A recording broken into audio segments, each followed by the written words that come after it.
Enquanto eu tava vendo isso aí, basicamente veio à tona esse vídeo, tá? Eu acho que já comentaram, então não quero ficar me repetindo sobre o vídeo ali da galera entrando e sendo muito bem recebida pela galera que deveria garantir a segurança daqueles prédios públicos, né? E que já estava sob tutela do governo Lula.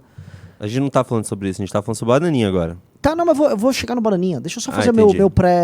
meu introito, que eu não sei o que o Renato e o Beraldo passaram ali, porque eu tava escrevendo enquanto eles estavam falando aqui, mas eu quero deixar bem claro qual é a minha posição sobre o que está acontecendo com a minha análise, tá legal? E o que eu vou falar pra vocês Ok. de forma clara e bem reta o governo Lula tentou um autogolpe pra justificar uma ação concentradora de poder por parte não apenas dele, mas também dos tribunais superiores. E eu falo de forma muito clara porque vai em votação no dia 25 de abril, que é a tentativa de regulamentação das redes sociais num projeto de lei que veio através do senhor Orlando Silva, do PCdoB, e do senhor Alexandre de Moraes, que é um dos grandes fiadores disso. Outro que estava sendo fiador disso é o tal do Gilmar Mendes, que está muito louco para levar à frente esse projeto, tá? Que é um projeto que vai acabar com a política em redes sociais e vai fazer com que a opinião do brasileiro seja tolhida. Isso precisa ser dito com todas as palavras, tá?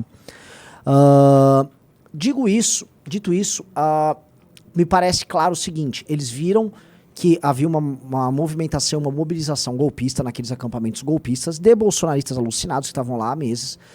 E eles sabiam que haveria uma manifestação. A manifestação, ela era pública, né? Houve convocações públicas para essa manifestação do dia 8 de janeiro. E essa mobilização que foi convocada por eles tinha a ciência, porém não a anuência, por parte dos órgãos de segurança. Lá, o GDF, a ABIN, Polícia Federal. O ministro da Justiça sabia disso e, conforme o Kim atestou com aqueles documentos, ele foi leniente. Ele passou, inclusive, a informação para frente, mas nem ligou. Então, o que fica claro para todos nós e o que eu preciso colocar é: se houve intencionalidade, e eu acho que está bem claro com essas imagens que vazaram que houve intencionalidade da parte do governo Lula em permitir que houvesse a invasão dos prédios públicos, maiormente a Câmara dos Deputados, o Senado, a Presidência da República e o Supremo Tribunal Federal, eu quero saber também qual é o intuito político disso. Qual a justificativa política para eles correrem um risco tão grande sabendo que eles mal chegaram ao poder? Vocês estão assistindo para você entender. O governo Lula chegou ao poder ao vencer as eleições de 2022 e assumiu o mandato dele no dia 1º de janeiro de 2023. O governo Lula estava in charge. Ou on charge. Acho que é in charge. O Lula estava administrando. Ele não precisava correr grandes riscos na primeira semana de governo. Por que diabos, por que cargas d'água, eles se submeteriam a uma situação ridícula de serem lenientes com uma invasão dos palácios? Qual a intenção com isso? Me parece que a intenção seria concentração de poder. Porque o Bolsonaro estaria derrotado de qualquer forma. E o Bolsonaro, com ou sem a invasão do dia 8, ele teria que lidar com inúmeros problemas. Um deles, por exemplo, eu até debati ontem com o Paulo Matias na live dele, o Talk Churras, que é a própria inelegibilidade. Ora, se o Bolsonaro tinha tudo e tem tudo para ficar inelegível, para que correr um risco desses? Me parece que o PT e os tribunais superiores, porque, enfim, eu acho que ainda vamos chegar no momento em que a gente vai descobrir algum tipo de relação entre eles nessa história toda, eles tinham uma determinada intenção e um determinado intuito político em destruir completamente um adversário que é o Bolsonaro, mas eu volto a falar, isso não seria o principal, mas demonstrar que as instituições democráticas corriam risco diante de um uso perigoso das redes sociais, da disseminação de fake news, da propagação de um discurso de ódio. Então, se há isso, você precisa combater este problema. E me parece que a sangria desatada em o Flávio Dino e o governo Lula tirarem da frente uma CPMI que investigasse, vamos dizer, o que aconteceu no dia 8. E 2, em colocar desesperadamente para votar um projeto de lei que regula redes sociais agora em abril, me parece que essas coisas não estão soltas. Me parece que os dois desesperos não são desesperos, vamos dizer, deslocados da realidade um com o outro. Para mim, eles estão completamente interrelacionados. E se há uma correlação entre ambos, é porque há um intuito de concentração de poder. E se há um intuito de concentração de poder, o que a gente chama de democracia, eles também, né? Isso sim está sob ameaça. A gente já viu agora, ao longo dos últimos dias, a gente viu ontem, o Gilmar Mendes e a PGR querendo prender o Sérgio Moro, vamos ser claro, por causa de uma piada de mau gosto, errada, feita por ele. Ah, ele era senador ou não importa. O que importa é que, assim, há alguém com uma postura imperial, que não pode ser alvo de críticas, e que exerce essa postura imperial com todos os poderes possíveis. Não seria isso o inquérito do Alexandre de Moraes? Que, sob a justificativa de defesa da democracia, e quem aqui vai negar que a democracia também teve sob ameaça ao longo do governo Bolsonaro, agiu com plenos poderes, rasgando, vamos lá, o processo penal, com um tribunal de exceção que julgava e acusava ao mesmo tempo, através da mesma pessoa, como se fosse um rei germânico na Idade Média, um rei tribal. Vocês me desculpam, galera.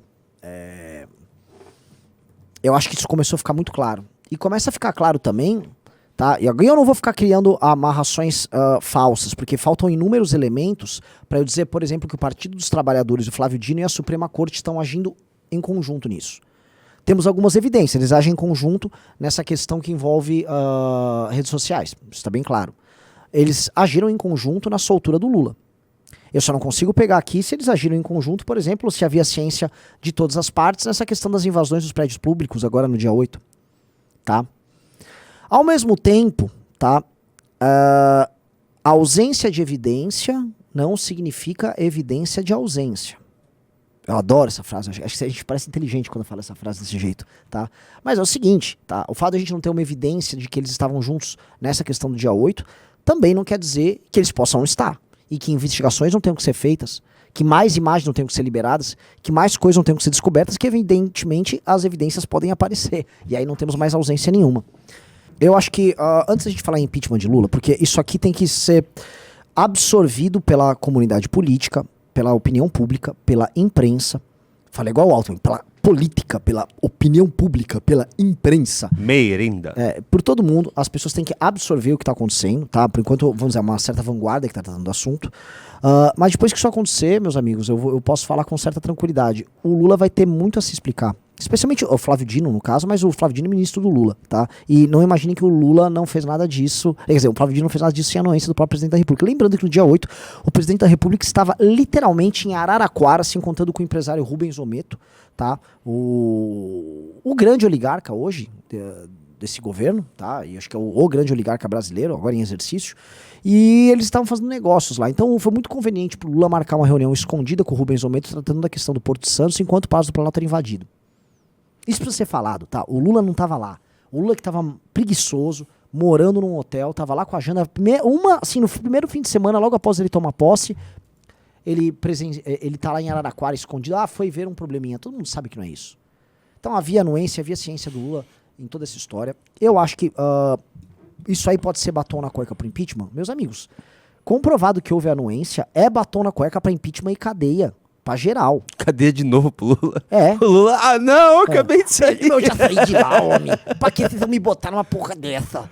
Ô, Janja, dessa vez seria comigo, Pedro. E sabe o que é pior? Eles mesmos construíram essa, não é narrativa, porque realmente é sério, mas eles se apresentaram, nossa, isso é gravíssimo, esse caso tem que prender o Jair. Queriam prender o Bolsonaro na hora, queriam prender todo mundo. E agora vendo que eles têm culpa no cartório também, então que se prenda todo mundo. Exato. Eu sou a favor, eu adoraria, assim, se fossem presos o Bolsonaro e o Lula. Nossa, sim. Seria maravilhoso. Assim, a gente ia tirar da frente um problemão. Assim, né? Ia concorrer a Janja e a Michele, né? A gente ia ter outro. Mas, assim, é que desgraça pouca no Brasil nunca é bobagem. Mas o Brasil, ele fica numa... Eu acho que essa história vai maturar, tá? A opinião pública está já compreendendo e com certa velocidade que houve uma armação. Eu já passo a não duvidar mais da hipótese de infiltrados. Não, eu também não. A gente tava comentando isso hoje de manhã. Assim, Tudo tá começando a fazer sentido. Você viu os vídeos? Você chegou a ver os vídeos? Você quer ver de novo? Vamos ver de novo. Vou colocar aqui, peraí então. Porque é incrível, cara.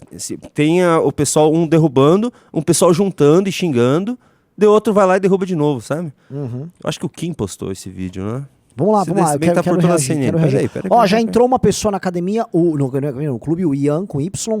Vamos lá, vamos entrando mais. Eu tava vendo aqui, Renan, o pessoal que é defensor da democracia, Vera Magalhães, essa galera, nada. Nada, né? Falando, a Vera Magalhães ainda postou falando que o Lula tem um time de ministros que demonstra ter clareza do momento vivido pelo Brasil e pelo mundo. Deveria servir de exemplo para o governo. Essa aí é uma patética, para o resto do governo. Essa é uma patética. Eu gosto de reparar que existiam muitos jornalistas que eles eram independentes, então logo a pressão do grupo majoritário que eles se inserem, se exerce sobre eles. Por exemplo, jornalistas de centro-direita que surge o bolsonarismo, como é o caso do Augusto Nunes, e aí eles se tornam vassalos totais do bolsonarismo. Jornalistas de centro-esquerda, como o caso da Vera Magalhães, surge o petismo no governo, agora eles se tornam vassalos totais do governo PT. Tanto que você pode, assim, simplesmente desacreditar da instituição jornalistas. Tá? Jornalista é uma instituição muito difícil de lidar, porque eles colocam como instituição da República, né? A democracia depende dos nossos jornalistas, mas coitado da democracia, então que a democracia é tão fraca. Como é que é? Aquela da... o Brasil temos muita saúva e pouca saúde. Nós temos muito jornalista e pouca democracia. Essa é a real. Talvez uma coisa esteja relacionada com a outra. Tá? Nossos jornalistas são muito ruins. Muito, muito ruins. Muito obrigado por ter assistido até o fim. Já se inscreve aqui no nosso canal. Deixa aquele like. Mas deixa eu fazer um pedido. Assista também esse podcast no formato de podcast. mbl.org.br/podcast. Aí você vai lá parar no Spotify, você vai na Apple, você vai no Deezer, onde você preferir. Eu adoro ouvir meus podcasts enquanto faço academia. E você? Faça a mesma coisa. É muito bom também ouvir. E vou falar, a produção tá, ó, chique!